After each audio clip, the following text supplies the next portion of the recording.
إن الحمد لله نحمده ونستعينه ونستغفره ونعوذ بالله من شرور أنفسنا ومن سيئات أعمالنا من يهده الله فلا مضل له ومن يضلل فلا هادي له وأشهد أن لا إله إلا الله وحده لا شريك له وأشهد أن محمدًا عبده ورسوله أشهد أنه قد بلغ الرسالة وأدى الأمانة ونصح الأمة وجاهد في الله حق جهاده حتى أتاه اليقين يا أيها الذين آمنوا اتقوا الله حق تقاته ولا تموتن إلا وأنتم مسلمون يا أيها الناس اتقوا ربكم الذي خلقكم من نفس واحدة وخلق منها زوجها وبث منهما رجالا كثيرا ونساء واتقوا الله الذي تساءلون به والأرحام إن الله كان عليكم رقيبا يا أيها الذين آمنوا اتقوا الله وقولوا قولا سديدا يصلح لكم أعمالكم ويغفر لكم ذنوبكم ومن يطع الله ورسوله فقد فاز فوزا عظيما أما بعد فإن أصدق الحديث كتاب الله وخير الهدي هدي محمد صلى الله عليه وسلم وشر الأمور محدثاتها وكل محدثة بدعة وكل بدعة ضلالة وكل ضلالة في النار أوصيكم وإياي بتقوى الله تعالى فقد فاز المتقون. Ndugu Waislam, baada kumhimidi Allah subhanahu wa ta'ala na kumswalia mtume sallallahu alayhi wasallam, na wahusia kwa mara ya pili kumwogopa Allah subhanahu wa ta'ala, pamoja na kuhusia nafsi yangu, kwani kufaulu kwetu katika dunia hii na akhera ni kwa sisi kumwogopa Allah subhanahu wa ta'ala kwa yasiri na kwa ya dhahiri. Khutba yasema aljazau min jinsi al-amal, malipo ni kulingamana na matendo unayoyatenda. Khutba lengo lake lote yaniamrisha mimi mzungumzaji na wewe unayenisikiliza ya kuwa na uhusiano mwema na mwenzako. Kuwa na uhusiano mwema na mwenzako ukifahamu ya kwamba uhusiano wako mwema na wenzako Mwenyezi Mungu Subhanahu wa Ta'ala atakulipa kwa wema kwa muamala wako mwema kwa mwenzako. Na uhusiano wako ukiwa ni muovu kwa mwenzako, jua ya kwamba Allah Subhanahu wa Ta'ala atakulipa uovu kwa muamala wako ulivyokuwa mbaya. Iktadat alhikmatu alilahiyya, imepelekea hikma ya Mwenyezi Mungu Subhanahu wa Ta'ala an yuamila Allahu 'abdahu bima yuamilu bihi al-'abdu ibadallahi Subhanahu wa Ta'ala. Hikma ya Allah Subhanahu wa Ta'ala imepelekea kwa Allah Subhanahu wa Ta'ala kuamiliana na mja wake kwa lile ambalo mja huamiliana na Allah Subhanahu wa Ta'ala, kwa lile ambalo mja huamiliana na waja wa Allah Subhanahu wa Ta'ala. hii ni hikma ya Allah subhanahu wa ta'ala katika huu ulimwengu. Hikma ya Allah katika ulimwengu ni Mungu huamiliana na mja wake kulingamana na mja anavyoamiliana na mwenzake. Fa in amala al-'abdu ibadallahi bikhairin, mja wakati wowote anapoamiliana na wenzake kwa mazuri, amalahu Allahu bimithlihi, Mungu na yeye huamiliana na huyu mja kwa mazuri. Unapomfanyia mwenzako mazuri, Allah subhanahu wa ta'ala hukufanyia wewe mazuri. Wa in amala al-'abdu ibadallahi bisu'in, na mja anapoamiliana na wenzake kwa mabaya, kwa ubaya, amalahu Allahu bimithlihi, Mwenyezi Mungu subhanahu wa ta'ala huamiliana na yeye kwa ubaya.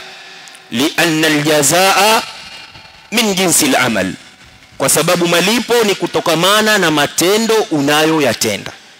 Fanya wema kwa wenzako, Allah subhanahu wa ta'ala atakulipa mema. Fanya mabaya kwa wenzako, Allah subhanahu wa ta'ala atakulipa mabaya kama yale uliyowafanyia wenzako.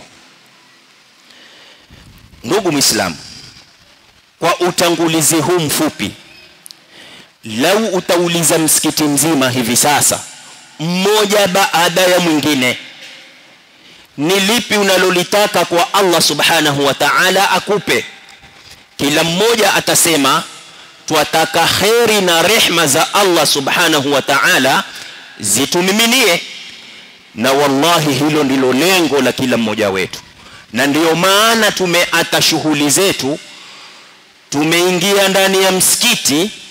Lengo ni kuitikia mwito wa Allah subhanahu wa ta'ala. Kwa kuitikia mwito wa Allah subhanahu wa ta'ala, Allah atupe khairi zake. Sasa kuna na mambo ambayo ndugu Muislamu, na kunasihi wewe na kuinasihi nafsi yangu, tudumu nayo katika maisha yetu. Uangalie namna Allah atakavyoamiliana na wewe kwa uzuri. Jambo la kwanza litia akilini, man ahabba an yaqdi Allah subhanahu wa ta'ala hajatahu falyaqdi hajata ghayrihi. Yeyote anaipenda ama anaitaka Mwenyezi Mungu subhanahu wa ta'ala akidhi haja zake, basi kidhi haja za wenzako. Sote kila mmoja ana haja hapa, kila mmoja ana mambo ayayofuatilia, ayataka, hanayo mikononi mwake. Sasa kama kweli wewe wataka Allah subhanahu wa ta'ala akukidhie mahitaji yako, kidhi haja za wenzako. Angalia ni nani katika wenzako yuko na haja, ili na wewe iwe ni sababu ya kumtatulia ile haja alionayo. Wallahi thumma billahi thumma tallahi qadha Allahu hajatak, Mungu atakidhi haja zako. Shida ulizo nazo Allah subhanahu wa ta'ala atakuondoshea.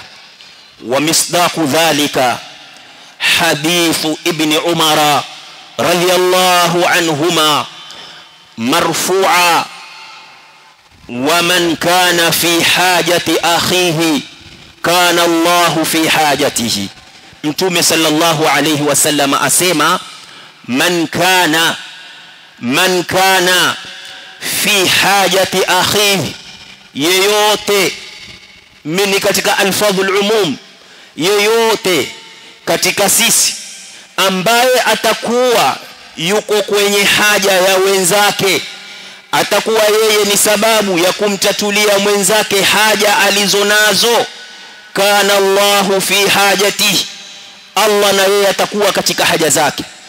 Unapokuwa na haja zako, Allah atakuwa na wewe, Allah atakutengezea mambo yako, Allah atakufanyia wepesi katika kila uzito ambao uko nao.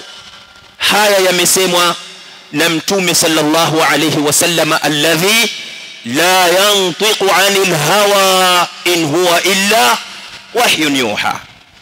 Angalia mwenzako unaishi naye, nani ana haja? Nani ana haja katika haja za kilimwengu? Kana yeye tatua matatizo yake, kana yeye katika haja zake. Allah subhanahu wa ta'ala ukiwa na haja atakuwa na wewe. Hilo la kwanza. Pili, man ahabba an yastura Allah subhanahu wa ta'ala aibahu yawm al-qiyamah falyastur aibata akhihi fi dunya. Yeyote anayependa, yeyote anayetaka Allah asitiri aibu yake siku ya kiyama, yeyote anayetaka Allah amsitirie aibu yake siku ya kiyama, falyastur aibata akhihi fi dunya, basi hapa duniani asitiri aibu ya mwenzake. Sote tuna aibu, sote tuna kasoro. Al-kamalu lillahi, ukamilifu ni wa Allah subhanahu wa ta'ala peke yake. Wal ismatu lil anbiya'i, isma, kuhifadhika na machafu, kuhifadhika na makosa, ni kwa manabii peke yao. Wa jami'ul bashar ya'tarihum an-naqs wal 'aib, lakini watu wengine wako na kasoro, wako na aibu. Sote hapa tuna kasoro, sote tuna aibu. Allah ameweka pazia, hatuonani, hatupigani vikumbo katika zile aibu zetu, hatuonani katika aibu zetu. Aibu ya mwenzangu sijui, mwenzangu naye hajui yangu. Lakini ikitokea lau tuonyeshana matendo yetu tunayoyafanya, wallahi tukimbiana, hata maji ya kunywa hatupeani, kwa sababu kila mmoja ana yake. Sasa unapojua aibu ya mwenzako, isitiri. Kwa kusitiri aibu ya mwenzako, Allah subhanahu wa ta'ala atasitiri aibu yako. Kama wataka hilo, sitiri aibu ya mwenzako. Mtume asema nini? Waman satara muslima satarahu Allahu fi dunya wal akhirah. Ndio malipo. Ukisitiri aibu ya mwenzako, Mungu atakulipa. Mungu atakusitiri duniani na akhera. Aibu zako ulizonazo Allah atazificha. Kwa nini Allah azifiche? Kwa sababu wewe wasitiri aibu za wenzako. Na kuna watu katika hii dunia wapenda kuchafua hewa, wapenda kufichua aibu za wenzao. Muislamu mwenzake ana kasoro, ana aibu, badala ya kuisitiri, yeye akakaa mabarazani, mitaani, nyumba kwa nyumba, huingia akitaja ile aibu ya mwenzake. Hawa ni wale ambao kwamba wana sifa ya tatabbu auratil muslimin.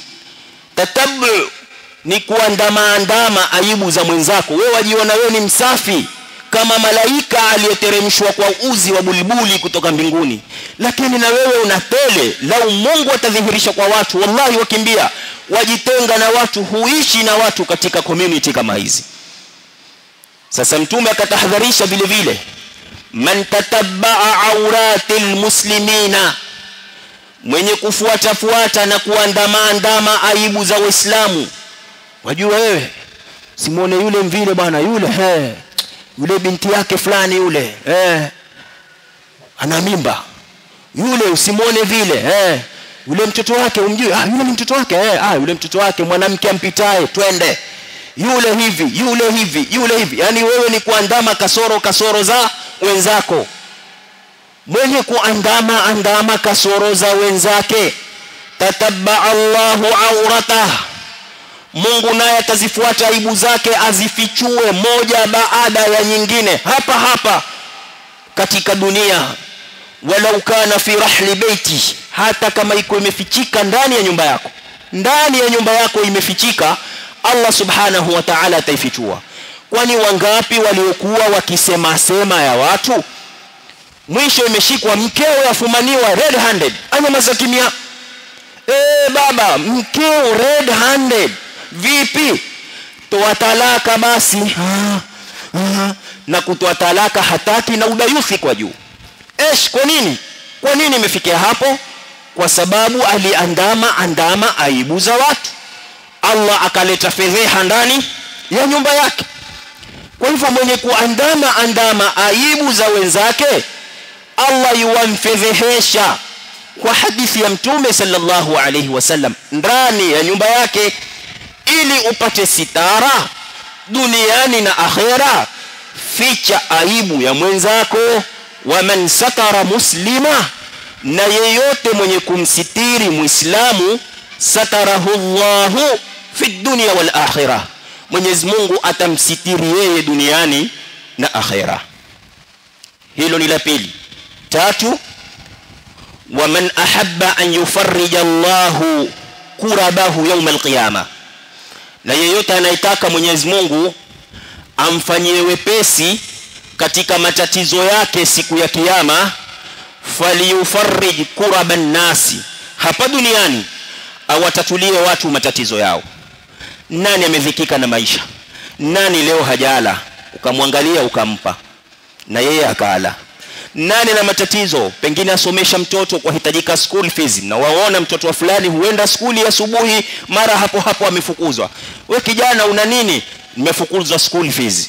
Kwa nini usiende ukamuona mzazi wake ukamwambia, mwanao namuona kila akaenda skuli ufukuzwa, tatizo ni school fees, shika hizi nenda kalipe, ama nipe ruhusa nende naye mimi nikalipe.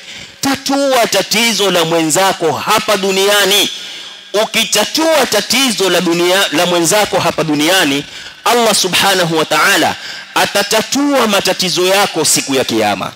Mtume sallallahu alayhi wasallam asema, wa man farraja an muslimin kurbatan min kurabid dunya, mwenye kumtatulia muislamu tatizo katika matatizo ya kidunia, farraja Allahu anhu biha kurba min kurabi yawmil qiyamah, Mwenyezi Mungu atamtatulia kwa yeye kumtatulia mwenzake matatizo katika matatizo ya siku ya kiyama.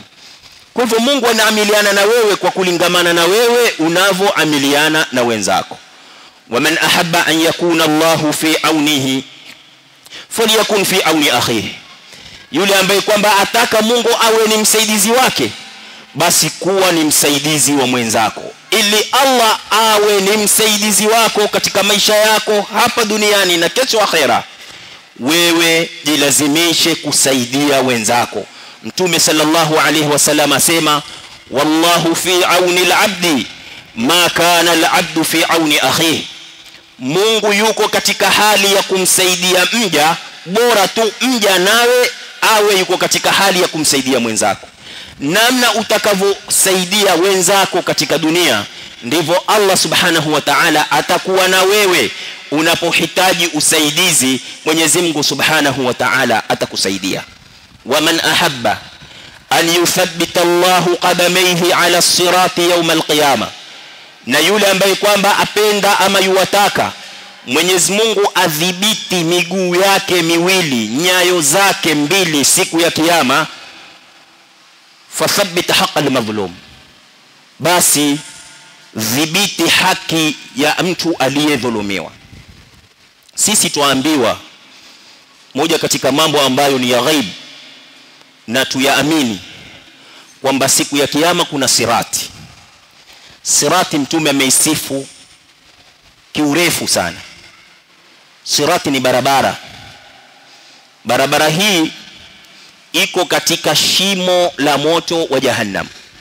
Katika shimo la moto wa Jahannam juu pana sirati, bridge ndefu ambayo mtu akichungulia chini ni kina kirefu. Wa in minkum illa wariduha, Mungu ameizungumza sirati ndani ya Qur'an, na Mtume sallallahu alayhi wasallam ameizungumza sirati, asema sirati kila mmoja atapita katika sirati. Atakaye faulu ni yule ambaye ataanza safari ya kuanza mwanzo avuke mpaka mwisho bila ya kuanguka katika lile shimo. Lau anguka katika shimo, wewe waingia ndani ya shimo la moto wa Jahannam. Sasa kuna watu katika sirati, Mtume alivyoisifu sirati asema ni nyembamba kama mfano wa nywele. Nywele wembamba wake sirati iko namna hiyo, na ni ndefu, iko katika shimo la moto wa Jahannam. Iko juu huko, shimo liko chini. Leo panda ghorofa ya pili ama ya tatu tu, simama katika ukingo, angalia chini, wasikia kisunzi. Hiyo sirati iko juu, tena ni nyembamba. mfano wa nywele. Sasa kuna watakaopita hapo kama umeme kwa matendo yao mazuri yalivyokuwa katika hii dunia. Kuna watakaopita kama upepo. Kuna watakaopita kwa kutembea polepole, kuna watakaopita jogging. Kuna watakaopita wale wa hivi wale mpaka avuke. Kuna mwingine atashindwa atapita kwa kutambaa. Kuna mwingine atashika aanguke upande huu ajizuie, aanguke upande huu ajizuie lakini atavuka. Kuna wengine watashindwa wataanguka. Sasa ili Mungu adhibiti miguu yako katika sirati, usitetelezeke kuangukia huku wala huku, uvuke kwa salama. Dhibiti haki ya mtu aliyedhulumiwa. Kuna watu dhulumiwa katika huu ulimwengu, na wewe wajua kwamba mwenzako amedhulumiwa, basi simama na yule aliyedhulumiwa, uhakikishe ya kwamba ile haki ambayo imempotea ameipata, kwa sababu ya wewe kuwa ni msaidizi wake kwa lile. Kwa sababu Mtume sallallahu alayhi wasallam asema, man masha ma'a madhlumin hatta thabbata lahu haqqahu thabbata Allahu qadamayhi ala as-sirati yawma tazulu al-aqdamu. Yeyote atakayetembea na mwenzake aliyedhulumiwa, akatembea pamoja na yeye mlango kwa mlango, ofisi kwa ofisi, koti kwa koti, popote anapokwenda, wewe ukawa naye katika kumsaidia kuhakikisha kwamba alichodhulumiwa kimerudi, amekipata, ni haki yake.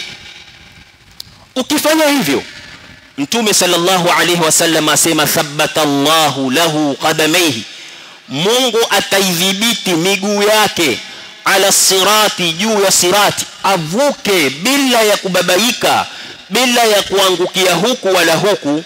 Yauma tazulu al-aqdam, siku ambayo kwamba miguu mingi ya watu katika hiyo sirati itateleza, waanguke katika shimo la moto wa jahannam. Ili uokoke na moto wa jahannam, uvuke katika sirati, angalia ni nani aliyedhulumiwa, iwe ni sababu wewe ya kupata haki yake katika hii dunia. Mwenyezi Mungu Subhanahu wa Ta'ala atakupatia salama katika kuvuka katika sirati. Lingine, man ahabba an yuqila Allahu ithratahu yawm al-qiyama, yeyote ambaye kwamba apenda Mwenyezi Mungu amfutie makosa yake siku ya kiyama, amsamehe makosa yake, telezi zako siku ya kiyama, faliyuqil ithrata akhihi, basi hapa duniani samehe telezi za mwenzako. Hili limehusishwa kwa watu wenye kufanya biashara, kwa watu wenye kufanya biashara. Kwa hivyo kama ni mfanyaji biashara, na kuomba lisikilize kwa uzuri zaidi, kwa sababu la kuhusu kufuta telezi za mwenzako ukamsamehe kwa telezi yake hapa duniani. Ni vipi? Mwenzako amekuja kwako, wewe ni mfanyaji biashara, iwe ni dukani ni nyumbani, akaona kitu kwako akataka, bwana mimi nataka hii mic, shilingi ngapi? Shilingi kadhaa. Mkasikizana, ukatoa pesa ukampa mwenye duka, biashara imekwisha, biashara imekwisha. Albay'ani bil khiyari ma lam yatafarraqa, biashara imekwisha. Umekiona kwa macho yako, umeridhika nacho, ukapewa bei, ukatoa pesa yako, ukakichukua, ukaondoka, biashara imekwisha. Lau warudi ukamwambia mwenye duka, bwana hii mic mimi sikuipenda, sitaki, nini naona hapa inaufa. Mwenye duka ana haki ya kukwambia ilipokuwa hapa ilikuwa haina ufa, kwa sababu uliona na ukaipenda ukaichukua. Wewe umekwenda kuiangusha, sasa umekuja na ubaranganya, anao haki ya kukukataa. Lakini kwa mfano, umemaliza biashara, umekwenda zako nyumbani, kisha ukarudi kwa mwenye duka ukamwambia bwana nisamehe, nini nimenunua hichi kitu kwako wewe, lakini nilipofika nyumbani wallahi kuna mtoto wangu amefukuzwa skuli, na ule mtoto pesa kwenda kumlipia fizi sina, naona kukaa nyumbani pia si suluhisho. Mfano unapiga, si suluhisho, na pesa nyingine sina, na hichi kitu nilichonunua kwako si dharura mimi leo kwa leo, naweza hata nikakinunua mwezi ujao au mwezi mwingine utakofuatia. Kwa hivyo nakuomba ndugu yangu nisamehe, chukua kitu chako uniregeshe pesa yangu, nikaangalie hili la dharura, hili nitaliangalia kwa siku nyingine. Na ukakubali we mwenye duka, ukamwambia sawa, ahlan wa sahlan, nipe, ukachukua ukaregesha pesa, umemsamehe kwa lile telezi lake alilolifanya. Mwenye kufanya hivyo Mwenyezi Mungu Subhanahu wa Ta'ala kwa telezi zake alizozifanya hapa duniani atakwenda kumsamehe siku ya kiyama. Man aqala ithrata muslimin aqala Allahu ithratahu yawm al-qiyama. Mwenye kusamehe telezi za mwenzake hapa duniani katika muamala wa kibiashara, Mwenyezi Mungu Subhanahu wa Ta'ala atakwenda kumsamehe telezi zake siku ya kiyama. La mwisho tukimalizia khutba, man ahabba an yudhillahu Allahu fi dhillihi yawm al-qiyama, yeyote anaipenda ama anaitaka Mwenyezi Mungu amfinike chini ya kivuli chake siku ya kiyama, afanye nini? Falyanzur mu'sira, amfanyie wepesi yule ambaye kwamba ni mzito wa kulipa deni. Kuna watu wana madeni katika ulimwengu, na katika kulipa ni wazito, hana cha kulipa na yuadaiwa. Sasa wewe wamdai mtu ukamfanyia indhar. Kumfanyia indhar ni moja katika mambo mawili, imma yalivyozungumzwa na wenye kusherehesha hadithi wakasema, la kwanza imma ni kumsamehe, kamwambia bwana mimi nakudai na muda naona umekuwa ni mrefu kiasi ukiniona wewe sasa wanikimbia, na naona urafiki wetu utaharibika kwa sababu nakudai na ukiniona wanikimbia. Bwana haina haja ya kunikimbia, mmekusamehe, nimekusamehe.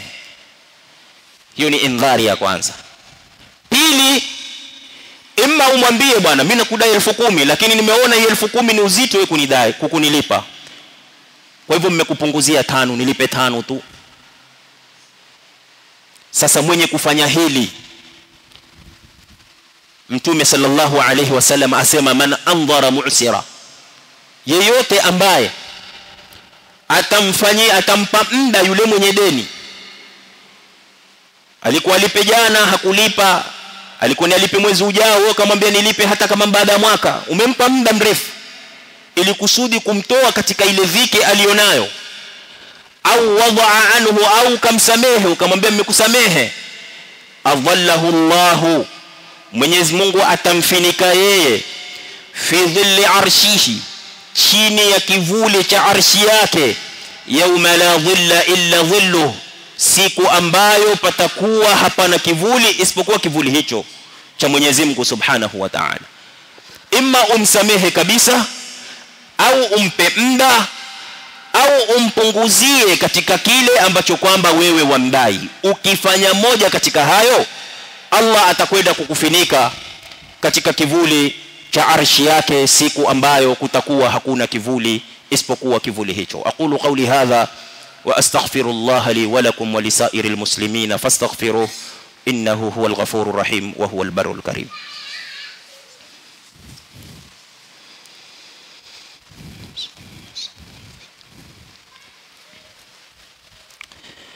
Alhamdulillahi rabbil alamin, wassalatu wassalamu ala ashrafil anbiya'i wal mursalin wa ala alihi wa ashabihi wattabi'ina lahum bi ihsanin ila yawmiddin. Ndugu Islam, Allah subhanahu wa ta'ala asema, inna iddata ash-shuhuri 'inda Allahi 12 shahra fi kitabillah yawma khalaqa as-samawati wal ardh minha arba'atun hurum dhalika ad-dinul qayyim fala tadhlimu fihinna anfusakum. Tukiwa tuko katika moja mwa miezi mitukufu, Rajab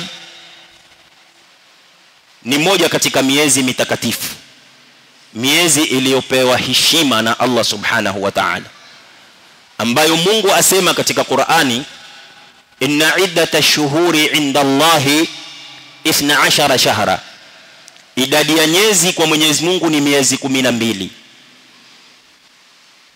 Yauma khalaqa samawati wal ardh, kuanzia Mwenyezi Mungu aumbe mbingu na ardhi. Minha, katika hiyo miezi 12, arba'atun hurum, pana miezi 4 ni miezi mitukufu, ni miezi ya heshima. Hii miezi ambayo ni ya heshima, Mwenyezi Mungu Subhanahu wa Ta'ala akasema dhalika ad-dinul qayyim, hiyo ni sheria iliyonyoka ya Mwenyezi Mungu Subhanahu wa Ta'ala.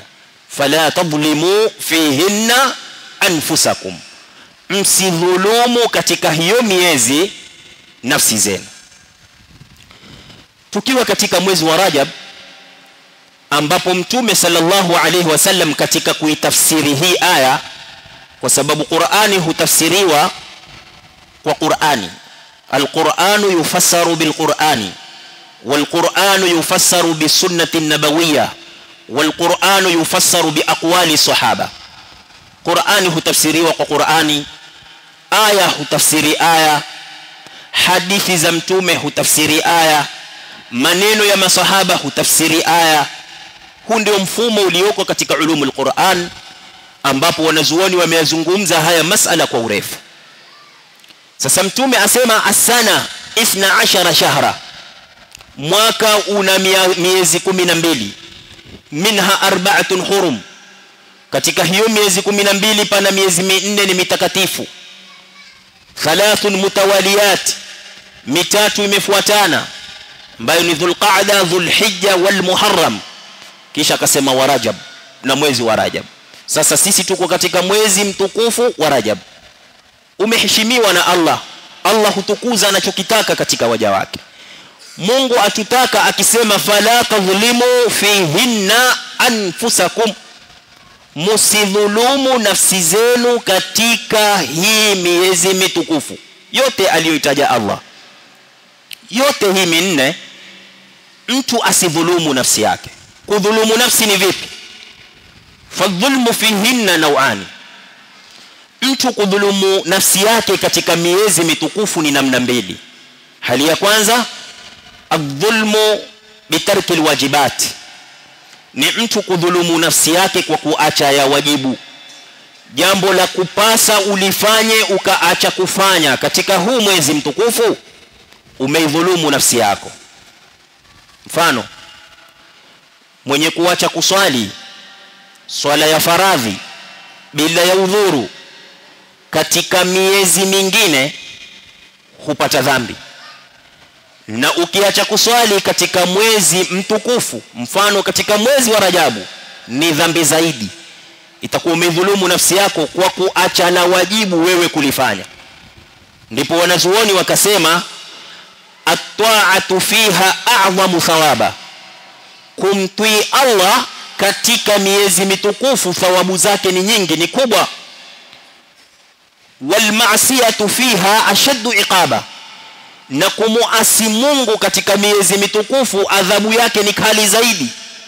Ukimtii Allah thawabu ni nyingi zaidi, na ukimuasi Allah katika miezi mitukufu adhabu ni kali zaidi. Ndio wanazuoni wakasema Mungu aliposema fala tadhlimu fihinna anfusakum, musidhulumu nafsi zenu, bitarki alwajibat, kwa kuacha mambo yanayowapasa kuyafanya. Hiyo ni hali ya kwanza. Hali ya pili, bifi'li almuharramat, kwa kufanya mambo ambayo kwamba ni haramu. Kufanya dhambi katika mwezi mwingine ni dhambi na ni haramu, lakini ndani ya mwezi mtukufu ni haramu zaidi na ni dhambi zaidi. Kwa hivyo tujichunge katika huu mwezi ambao hivi sasa tuumalize tena, bado siku 9 ama siku 10 kama sitokosea. Mtu ajitahidi kila la toa alifanye, na kila ovu ajiepushe nayo. Na haya tuliyoyataja ambayo Mwenyezi Mungu hukulipa kwa jinsi utakavyoamiliana na mwenzako, kithirisha kuyatenda ndani ya huu mwezi.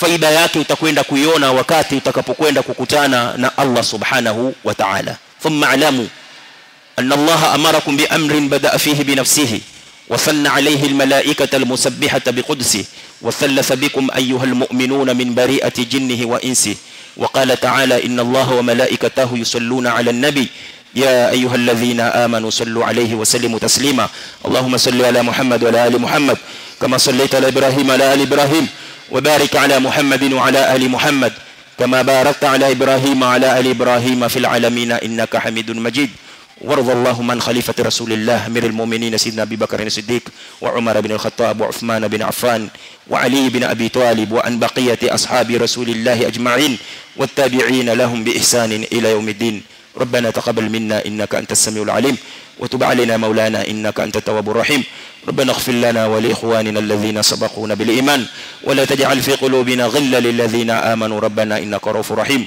اللهم اعز الإسلام والمسلمين وأذل الشرك والمشركين وانصر عبادك في كل مكان يا رب العالمين اللهم الطف بنا واحفظنا والمسلمين اللهم الطف بنا واحفظنا والمسلمين ربنا تقبل منا إنك أنت السميع العليم وتب علينا يا مولانا إنك أنت التواب الرحيم ربنا آتنا في الدنيا حسنة وفي الآخرة حسنة وقنا عذاب النار وصل وسلم على عبدك ورسولك محمد وآله وصحبه وسلم وأقم الصلاة